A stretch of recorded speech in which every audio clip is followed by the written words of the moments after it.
High court से Islamabad supreme court से यहाँ से बड़ी खबर आ रही है मखसूस नशिस्तों के हवाले से। कमल शौजब यहाँ पहुँची हैं। जी कमल शौजब, कितने चक्कर मजीद लगेंगे यहाँ पे इंसाफ लेते हुए?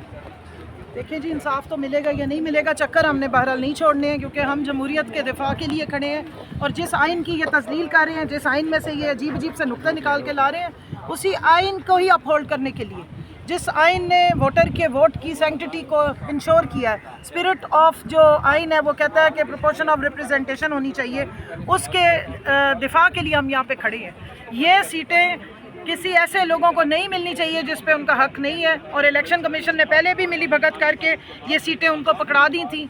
अब फिर उनका यही दिल है कि सहूलतकारी हो और ये सीटें वापस उन लोगों के पास चली जाए जो फिर मन अपनी मौजी के साथ 27वीं 28वीं 29वीं जितनी दिल करे आइन की तरमीम कर करके आइन का शक्ल जो है वो बर्बाद कर दें। हम इसलिए खड़े हुए हैं यहाँ पर कि हम इस जमहूरियत पे, इस आइन पे पहरा देते हैं। अच्छा ये बताइएगा कि 11 जज होते हैं तो वो 11 काउंट होते हैं, ये 13 कहाँ से बन जाते हैं? कैसे? पता नहीं जी, 2 साथ शायद कोई और जिन्नात बिठाए हुए, हमें तो वो नज़र नहीं आ रहे, लेकिन 11 ने कहा है कि हमें 13 ही समझा जाए।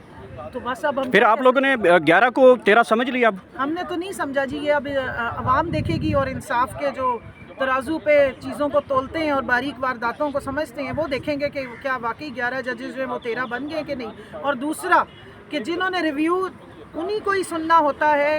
ये आइन की रूह से प्रिंसिपल्स इस्टेब्लिश्ड हैं ये 7 साल से, कि जिन्होंने केस सुना होता है। आज आप देखें ना, आप किस किस किस्म के सवालात हो रहे हैं। जब 3 से 4 महीने तक केस सुना गया, रोज़ाना यहाँ पर हेयरिंग्स हुई, अब जिन जजेस ने दिन रात एक किया, उन्होंने सवालात किए, यहाँ पर डिस्कशन हुई, प्रोपोर्शन ऑफ रिप्रेजेंटेशन पे कम से कम 8 दिन डिस्कशन हुई, वो यहाँ बैठे हुए ही नहीं है। और तमाम उन जजेस को बिठाया गया जिन्होंने माइनॉरिटी फैसले दिए थे, मेजॉरिटी फैसले वाले कोई जजेस को नहीं बिठाया गया। और एक बैठी थी आयशा मलिक, उनको भी हटा दिए गया। तो फिर आप क्या उम्मीद रखते हैं? या तो फिर पूरा केस खोलें और दोबारा से शुरू करें, और उसमें वो जो 13 जनवरी वाला फैसला था काजी फैज़ ईसा का, उसको भी लेकर आएँ, इलेक्शन कमीशन के रोल को भी लाएँ। हाँ, इनके आज उन्होंने कहा जी यहाँ पर तो एग्रीव्ड पार्टी नहीं है। बिल्कुल एग्रीव्ड पार्टी नहीं है, वो आरओज़ भी नहीं है जिन्होंने ये सारे निश्तर तीर चलाए थे एग्रीव्ड पार्टी पे। वो इलेक्शन कमीशन को भी सामने खड़ा करके सवाल पूछे कि आपने किस तरह पाकिस्तान तहरीक इंसाफ से बल्ला छीनने के बाद उनका पार्टी होने का हक भी छीना था। उनसे सवाल करें उन आरओ से जिनके पास हम पेपर्स लेके गए थे, जिनके पास हम पाकिस्तान तहरीक इंसाफ की टिकटें लेके गए थे, और उन्होंने वहाँ पर अपने बंदे बुला के कहा उठवा दो इनको। ये सारी बातें, ये पेंडोरा बॉक्स खोलना है तो पूरा खोलें। अच्छा, पूरा सच सामने लाएं। कमल शौजब साहबा, ये बताइएगा, इस वक्त कुछ जो दानिश्वर अरस्तू हैं और वो ये बातें फैला रहे हैं कि पाकिस्तान तहरीक इंसाफ को एक और बड़ा फ़िल्टर लगने लगा है।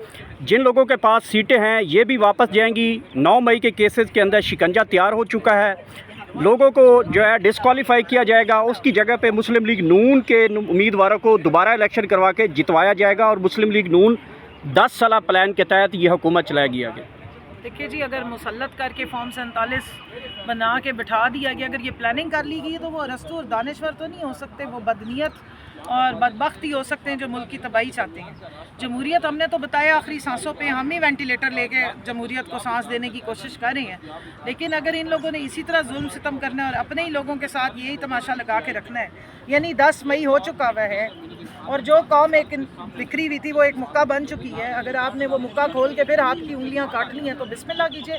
फिर अगर आप तबाही करना चाहते हैं तो 100 दफ़ा करें, लेकिन फिर आवाम नहीं मानती है, ये ज़हन में रख लें। फॉर्म 47 से आवाम नहीं चेंज होती है, फॉर्म 47 से सिर्फ 17 सीटों वालों की हुकूमत ही बनती है। अच्छा, खान साहब ने कहा है कि आप लोग जो है इलेक्शन कमीशन के बाहर जो है वो एहतजाज रिकॉर्ड करवाएं। हमने देखा अभी तक कोई एहतजाज रिकॉर्ड नहीं करवाया गया।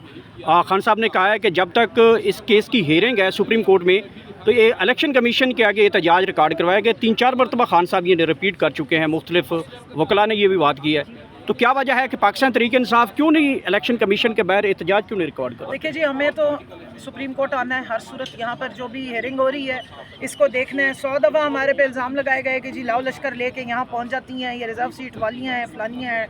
आज अभी रिज़र्व सीट वालियों को बुलाया जा रहा है सलमान राजा साहब के ऑफिस में, तो यहाँ पर सिर्फ 5 निकली हैं, बाकी सारी पार्टी की वर्कर्स हैं जो जमहूरियत का पहरा दे रही हैं, जो यहाँ पर सिर्फ इसलिए आती हैं कि आइन की और जमहूरियत का पहरा दें। और यहाँ इनको याद रहे कि पाकिस्तान की ख़वातीन के हक़ पर डाका डाला गया, माइनॉरिटीज़ के हक़ पर डाका डाला गया, ये उनको रिप्रेजेंट करती है।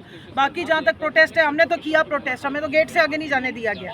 हमारे लिए FC बुला ली गई, ख़वातीन पुलिस बुला ली गई, शेलिंग का सामान आ गया, माशाल्लाह ऐसा आतिशबाजी का सामान आजकल जेब में रख के ये फिरते हैं। तो تو اگر پیسفل جو آپ کے عوام ہیں ان کا جو رائٹ ہے کہ یہ آئینی اداروں میں ان کو داخل ہونا بھی منع ہے کہ وہ درخواست لے کر بھی جا رہے ہوں پیسفلی تو بھی ان سے ملاقات نہ کریں، تو آپ اندازہ لگا لیں گے اس ملک میں انہوں نے آئین قانون اور جمہوریت کے ساتھ کر کیا دیا ہے۔ تو اس ملک میں نہ جمہوریت ہے نہ آئین ہے، اب تو جو ہو رہا ہے وہ آپ کے سامنے ہی ہے۔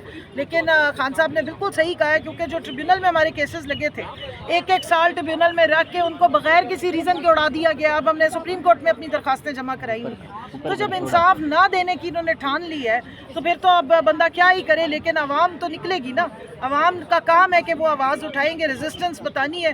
دیکھیں ہم سیکھتے ہیں اپنے نبی پاک صلی اللہ علیہ وآلہ وسلم کی ذات مبارک سے، ان کی اولاد مبارک کی قربانی جو 72 شہید ہوئے تھے کربلا میں، اس وقت کے دور کے مطابق تو ہار جیت کا اگر کوئی پیمانہ ہوتا وہ جیتے تو نہیں تھے، لیکن جیت انہی کی ہوئی تھی۔ تو ہم تو ریزسٹنس اور حق کے لیے کھڑے ہیں۔